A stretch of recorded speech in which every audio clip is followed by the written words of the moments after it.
여러분 안녕하십니까? 이번 시간은 키포인트 네 번째 시간 주요 수신 상품들 저와 함께 정리를 한번 해보도록 하겠습니다. 자, 첫 번째는 입출금이 자유로운 상품입니다. 자, 입출금이 자유롭다는 것은 우리 생활비 통장을 예를 들면 여러분들 쉽게 이해를 하실 수가 있겠습니다. 입출금이 자유롭기 때문에 당연히 유동성도 높을 수밖에 없겠죠. 자, 대표적인 상품 여러 가지가 있습니다. 당좌예금이나 별도예금도 있지만, 중요하게 시험 문제에 나오는 것들은 이 CMA, MMF, MMDA 이렇게 세 가지를 여러분께서 보시면 되겠습니다. CMA와 MMF는 시장 금리를 주기 때문에 실은 실적 배당형 상품에도 얘가 해당이 되는 상품인데 입출금이 자유로운 성격을 같이 가지고 있기 때문에 CMA, MMF, MMDA를 같이 여러분께서 봐주시면 좋을 것 같습니다. 자, CMA는 증권사에서 주로 판매가 되고 있는 예금자 보호에 해당되지 않는 상품입니다. 자, 단기간 예치, 하루를 맡겨도 높은 금리를 받을 수 있는 상품이다 보시면 될 것 같고요. 시장 실세 금리를 지급하기 때문에 고금리 단기 입출금이 자유로운 상품이다 이렇게 보시면 되겠습니다. CMA 같은 경우는 원래 종금사에 허용된 상품이었는데 종금사가 이제 거의 다 없어지다 보니까 증권사에서 판매를 하고 있습니다. 종금사 CMA는 예금자 보호에 해당이 되고요. 증권사 CMA는 예금자 보호에 해당이 되지 않는다라는 거. 그 다음에 소액결제 시스템이 요즘에 도입이 되면서 CMA 수신 경쟁력을 갖췄다라는 것 정도까지 같이 알아두시면 좋을 것 같습니다. 자, MMF는 펀드입니다. 머니마켓 펀드죠. 펀드이기 때문에 실은 주식과 채권 같은 주식형 같은 경우에는 우리가 살 때도 가입을 하게 되면 이틀 뒤, 사흘 뒤에 펀드에 투자가 되고 찾을 때도 사흘 날 기다려야 되는 것처럼 이 펀드도 똑같은 MMF도 성격을 가지고 있지만 단기 입출금이 자유로운 상품이기 때문에 환매 수수료가 없이 바로 찾을 수 있다라고 하는 것이 가장 큰 핵심 중에 하나입니다. 이렇게 구별만 좀 해줄 수 있을 정도면 될 것 같고요. MMDA는 핵심이 은행에서 취급을 하는 고금리의 입출금이 자유로운 상품이다. 자, 은행이기 때문에 당연히 이체 결제 기능을 모두 가지고 있는 예금자 보호에 해당이 되는 상품이다. 이렇게 보시면 될 것 같습니다. 그러면 CMA와 MMF는 예금자 보호에 해당이 안 되겠죠. 물론 종금사 CMA는 제가 아까 말씀드린 것처럼 특별하게 보호가 된다는 것 정도만 구별해 두시면 좋을 것 같습니다. 실적 배당형 상품 보겠습니다. 자, 신탁 상품입니다. 은행에 예전에 노후생활연금 신탁 이런 것처럼 신탁자가 붙어 있는 상품은 얘는 펀드 상품과 거의 유사하다. 이렇게 보시면 되겠습니다. 우리 보험업계의 그 용어로 따져보게 되면 특별계정과 비슷합니다.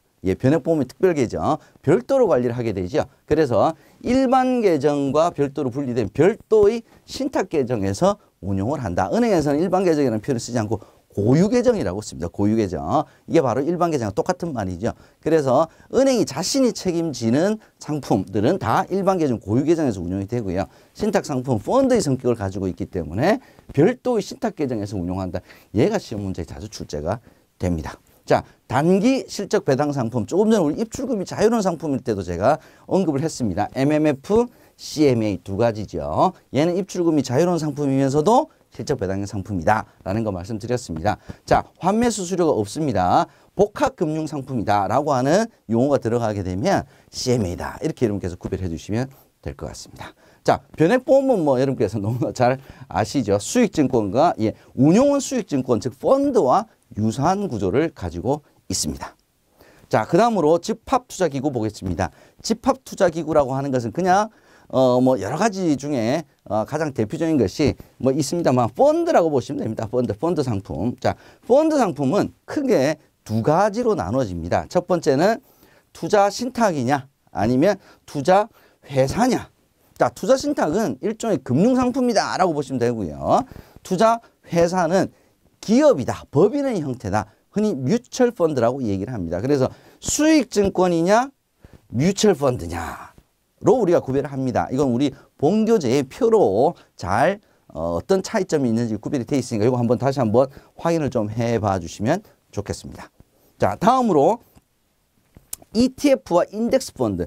얘가 최근에 좀 시험에 많이 언급이 되네요. 인덱스 펀드라고 하는 건 뭐냐면 펀드는 펀드인데 펀드 매니저가 자기의 실력, 자기의 판단으로 주식을 살 거냐 팔 거냐 뭘 더 살 거냐 언제 팔 거냐 이걸 결정하는 것이 아니고 종합주가지수와 똑같이 따라가도록 이 펀드를 구성해서 매매하는 펀드를 우리가 인덱스 펀드다 이렇게 얘기를 합니다. 자, 핵심은 뭐냐면 코스피 200 내지는 코스피 종합주가지수를 추종하는 목표로 하는 그런 펀드를 우리가 인덱스 펀드다 이렇게 얘기를 합니다. 이걸 시장 수익률이다 이렇게 표현하기도 합니다. 코스피 200 종합주가지수. 자, 이런 걸 우리 시장 수익률이라고 하는 거죠.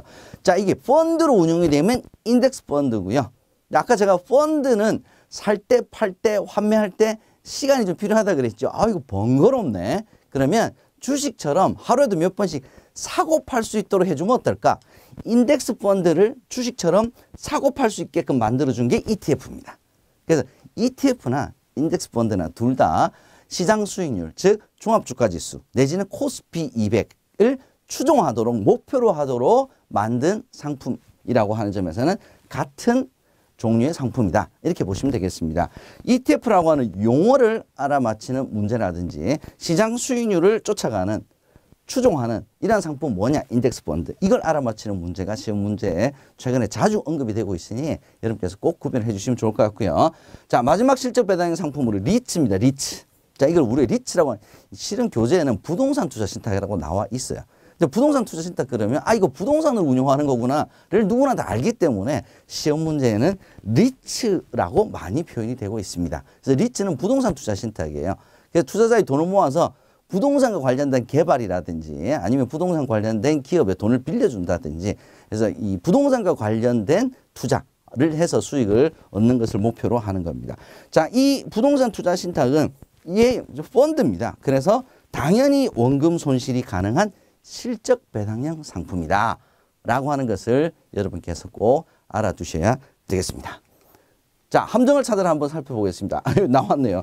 부동산 투자 신탁은 리츠는 원금이 보장되는 상품이 아니죠. 실적 배당의 상품이죠. 자, 두 번째, 입출금이 자유로운 상품은 은행에서만 판매가 가능하다. CMA, MF 다 입출금이 가능한 상품이었죠. 은행에서 파는 게 아니라 증권에서도 팔고 자산운용사에서도 팔고 심지어는 MF 같은 경우는 우리 생명보험회사에서도 팔죠. 그죠? 그렇기 때문에 입출금이 자유로운 상품은 은행에서만 판매하는 게 아니다. 자, 마지막 보겠습니다. 투자회사, 뮤추얼펀드에서 투자자는 수익자의 법적 지위를 가지고 있다. 투자회사는 제가 법인이라고 그랬죠. 법인이기 때문에 수익자의 법적 지위를 가지고 있는 것은 투자 신탁이고요. 그러면 법인이기 때문에 법적 지위는 수익자가 아니라 바로 주주의 법적 지위를 갖는 것이 바로 뮤추얼펀드 투자 회사입니다. 자, 아시겠죠? 저는 다음 시간에 다시 찾아뵙도록 하겠습니다. 고맙습니다.